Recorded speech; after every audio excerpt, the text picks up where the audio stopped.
Hello friends, welcome to my YouTube channel. आज हम बात करने वाले हैं जीव विज्ञान के कुछ इम्पोर्टेंट क्वेश्चन जो कि आगामी एनटीपीसी और एसएससी के एग्ज़ाम के लिए काफ़ी महत्वपूर्ण है। तो चलिए शुरू करते हैं आज का क्वेश्चन। दोस्तों, पहला क्वेश्चन है, जैव विकास का सिद्धांत सर्वप्रथम किसने दिया था? तो जैव विकास का सिद्धांत सर्वप्रथम डार्विन ने दिया था।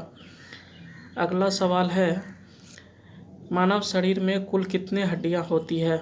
तो मानव शरीर में कुल 206 हड्डियां होती है। अगला सवाल है, नवजात शिशुओं में हड्डियों की संख्या लगभग होती है? तो नवजात शिशुओं में लगभग 300 हड्डियां होती है। अगला सवाल है, मनुष्य के खोपड़ी में कुल कितनी हड्डियां होती है? तो मनुष्य के शरीर में कुल 22 हड्डियां होती है। अगला सवाल है,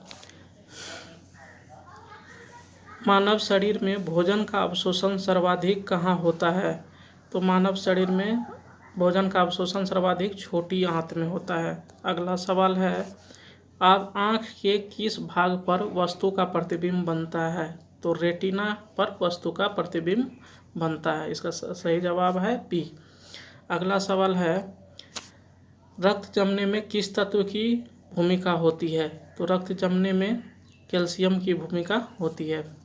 अगला सवाल है, कैप्सूल का आवरण किससे बना होता है?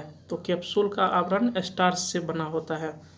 अगला सवाल है, पुष्पों का अध्ययन क्या कहलाता है? तो पुष्पों का अध्ययन एंथोलॉजी कहलाता है। अगला सवाल है, चेचक के टीके का खोज किसने किया था? तो चेचक के टीके का खोज एडवर्ड जेनर ने किया था। अगला सवाल है, पेनिसिलिन की खोज किसने की थी? तो पेनिसिलिन की खोज अलेक्जेंडर फ्लेमिंग ने की थी। पेनिसिलिन की खोज अलेक्जेंडर फ्लेमिंग ने की थी। अगला सवाल है,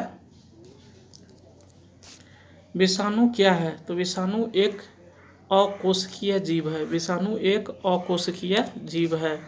सबसे लंबा जीवित वृक्ष है? ऑप्शन सी इसका सही जवाब है सिकोवा। सिकोवा सबसे लंबा जीवित वृक्ष है। लौंग क्या है? लौंग क्या है? लौंग सूखे फूल है। लौंग सूखे फूल है। अगला सवाल है, अफीम प्राप्त किया जाता है? तो अफीम बिना पके फल के लेटेक्स से प्राप्त किया जाता है। अगला सवाल है, बांस को किस में वर्गीकृत किया जाता है? तो बांस को घास में वर्गीकृत किया जाता है। बांस एक घास प्रजाति का वृक्ष है। पत्तियों के लाल, नारंगी और पीला रंग के कारण होते हैं? सही जवाब है कैरोटीनाइड। Carotenoid, option D. अगला सवाल है, पौधों में जाइलम का मुख्य कार्य होता है जल के वहन के लिए। अगला सवाल है, पौधों में फ्लोएम का मुख्य कार्य होता है? पौधों में फ्लोएम का मुख्य कार्य होता है आहार वहन के लिए। अगला सवाल है, हरगोविंद खुराना को किस आविष्कार के लिए सम्मानित किया गया? तो हरगोविंद खुराना को प्रोटीन संश्लेषण के लिए सम्मानित किया गया। प्रयोगशाला में सर्वप्रथम डीएनए संश्लेषण किसने किया था? तो इसका सही जवाब है ऑप्शन बी, हरगोविंद खुराना। कोशिका का ऊर्जा गृह यानी पावर हाउस किसे कहा जाता है? तो माइटोकॉन्ड्रिया को कोशिका का पावर हाउस कहा जाता है। अगला सवाल है, आनुवांशिकता का जनक किसे कहा जाता है? तो आनुवांशिकता का जनक ग्रेगर मेंडल को कहा जाता है। अगला सवाल है, सर्वप्रथम प्रयोगशाला में जीन का संश्लेषण करने वाला वैज्ञानिक था? तो सर्वप्रथम प्रयोगशाला में जीन का संश्लेषण हरगोविंद खुराना ने किया था। अगला सवाल है, चेचक के टीके का आविष्कार किसने किया था?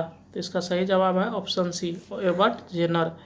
अगला सवाल है, निम्नलिखित में से एड्स का कारण है? तो एड्स एक विषाणु जनित रोग है। अगला सवाल है, मानव शरीर के गुर्दे में पथरी निम्नलिखित में से किसके कारण बनती है? तो इसका सही जवाब है ऑप्शन बी, कैल्शियम ऑक्जेलेट। अगला सवाल है, निम्नलिखित में से किसमें विटामिन ए प्रचुर मात्रा में पाई जाती है? तो विटामिन ए गाजर में पाई जाती है। ईईजी यानी इलेक्ट्रोइंसेफलोग्राफ टेस्ट मानव शरीर के किस भाग में किया जाता है? तो ईईजी मस्तिष्क के लिए किया जाता है।